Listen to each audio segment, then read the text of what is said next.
Greetings to all. I am Dr. Champa from Department of Conservative Dentistry and Endodontics, Professor from Siddhartha Dental College and Hospital. Today I will be taking a topic on dentinal hypersensitivity.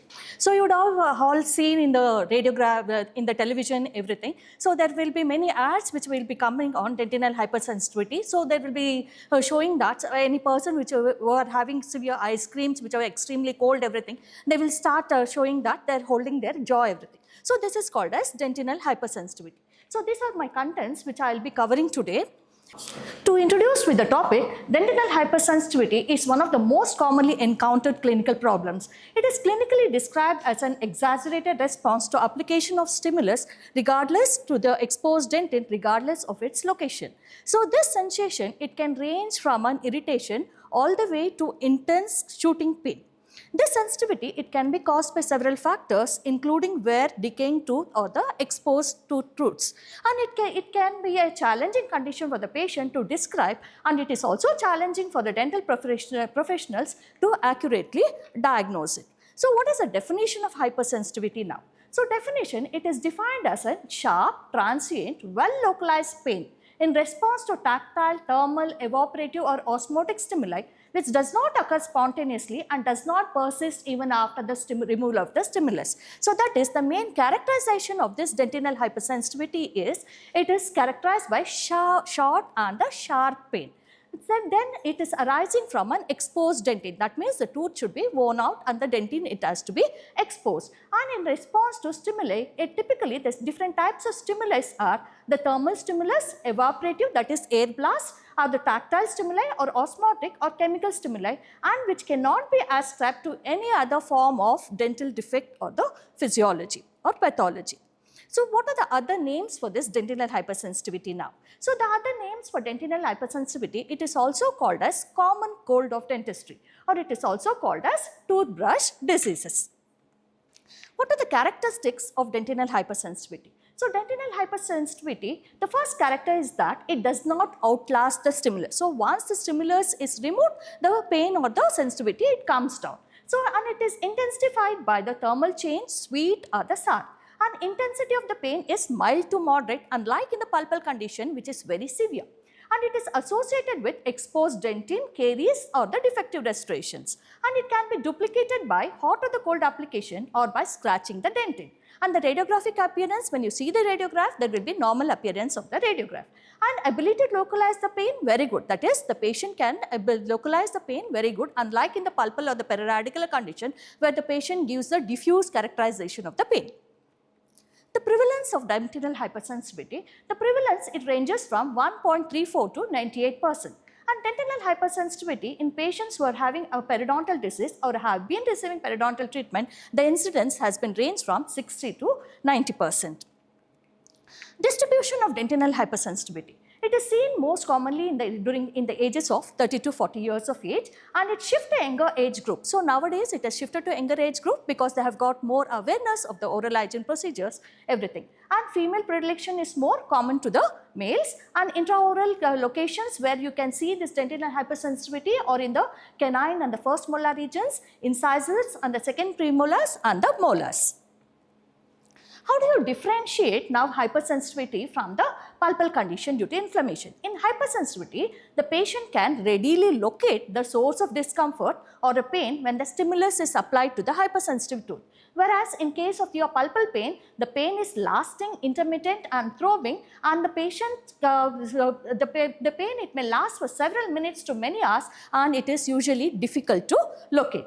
And in case of hypersensitivity, the pain is arising from the air stimulation effects, that is reflex hypersensitivity, and it related to the degree of root surface exposure. It tells us how much degree of root surface is exposed in the hypersensitivity. Whereas in case of the pulpal pain, it is done, the diagnosis is done from the electrics testing and is probably more useful for identifying the pulpal pain rather than the hypersensitivity. And in hypersensitivity, the response is from non-noxious stimulus, whereas in pulpal condition, the response is from the noxious stimulus.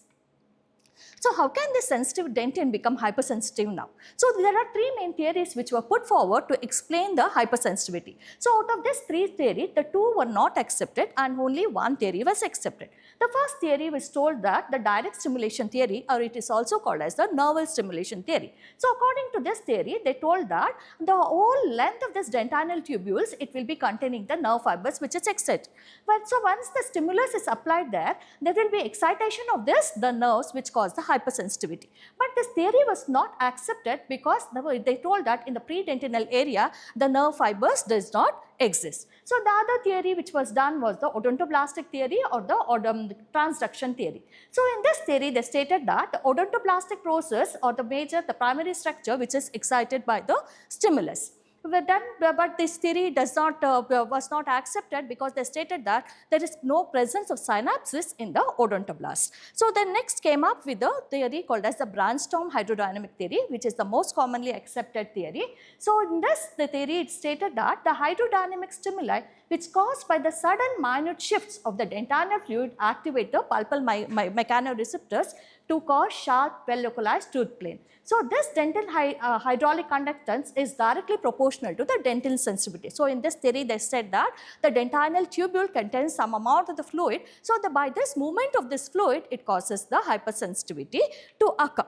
So how does it occur now? So how does the hydrodynamic theory, it stated that how that sensitivity occur. So it stated that when the stimulus, as I said earlier, there are different varieties of stimulus like thermal, mechanical, evaporative and chemical. So when the stimulus is applied, it acts on the exposed dentinal tubules or the open dentinal tubules. So once this exposed dentinal tubules or the open dentinal tubules, this stimulus acts, there is increased rate of the dentinal fluid flow. So as I said earlier, there is in the dentinal tubules, there is presence of the dentinal fluid. So once the stimulus acts on this, there is exchange of this increased rate of the fluid flow. So once this increased rate of dental fluid flow is there is generation of the action potential in the intradental nerves, and it acts as this potential, they pass to the brain and it causes the pain. So this is how this hydrodynamic theory was explained. So what are the different types of stimulus? How does this hydrodynamic theory explains? So hydrodynamic theory explains that once there is presence of the cold stimulus, this cold, it causes the fluid to flow away from the pulp. So in this picture, you can see that when the cold application is occurred there, so this fluid, it is getting greater,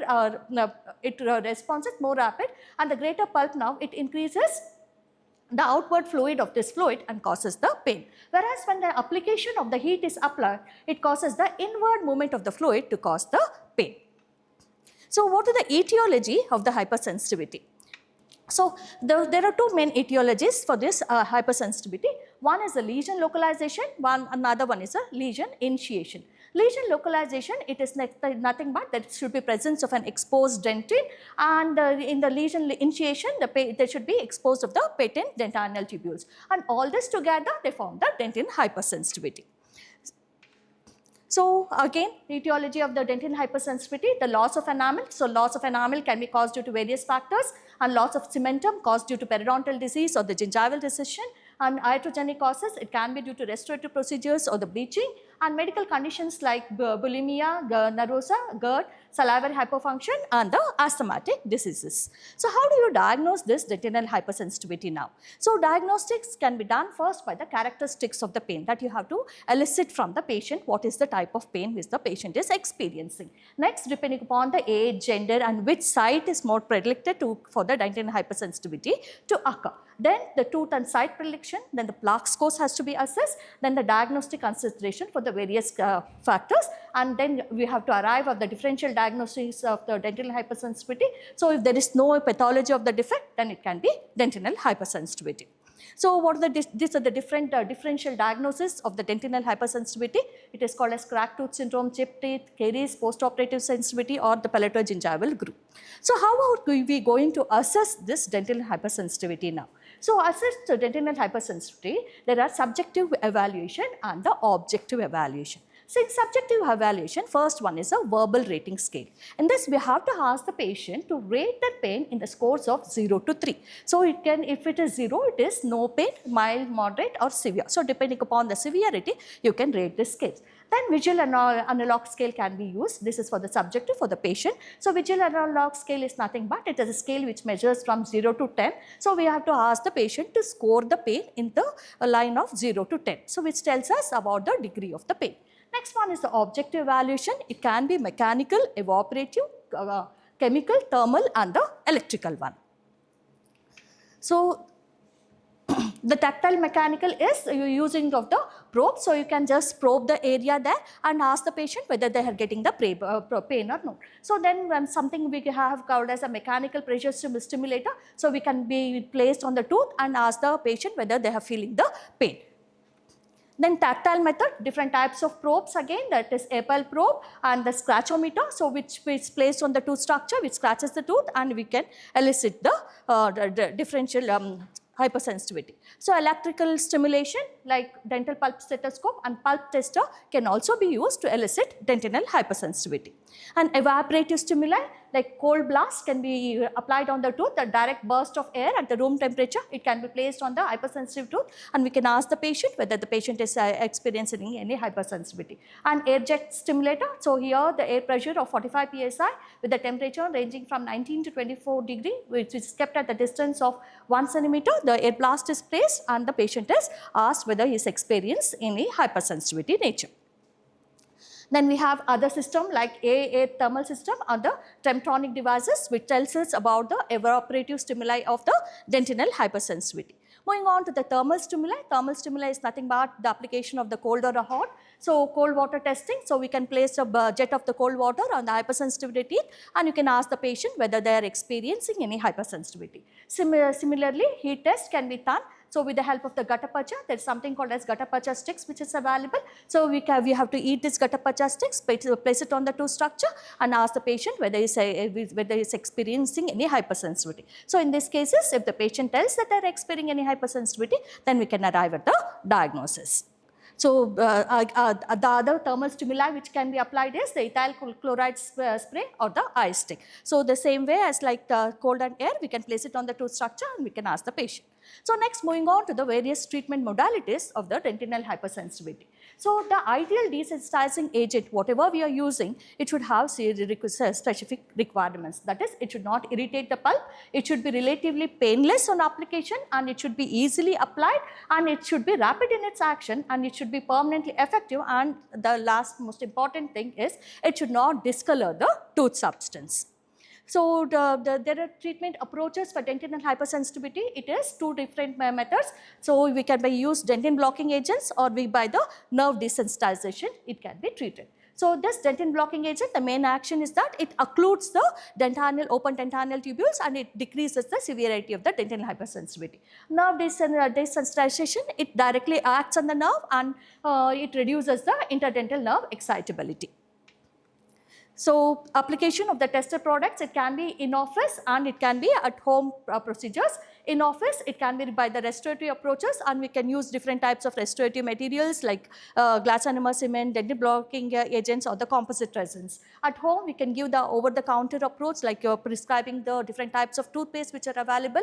So and the gels and the mouthwashes can be given to the patients. So first, moving on to the varieties of the dentin blocking agents which are used for the treatment of dentinal hypersensitivity. So first is the strontium containing toothpastes. So where there are various available toothpaste which contain different types of minerals. So first is the strontium containing toothpaste. Here the strontium chloride, it acts as a protein precipitation and it blocks the dentinal tubules. Another one is by the use of CPP ACP. So it is commercially available as Recaldent or GC tooth mouse. So it contains mainly casein phosphopeptide and amorphous calcium phosphate and it is derived from the milk protein casein and it is highly soluble and susceptible to acid attack. So what it does is the CPP ACP, it binds to the surface of the plaque bacteria and the soft tissue and it provides more availability of the calcium and phosphate which helps in the occluding of your dentinal tubules.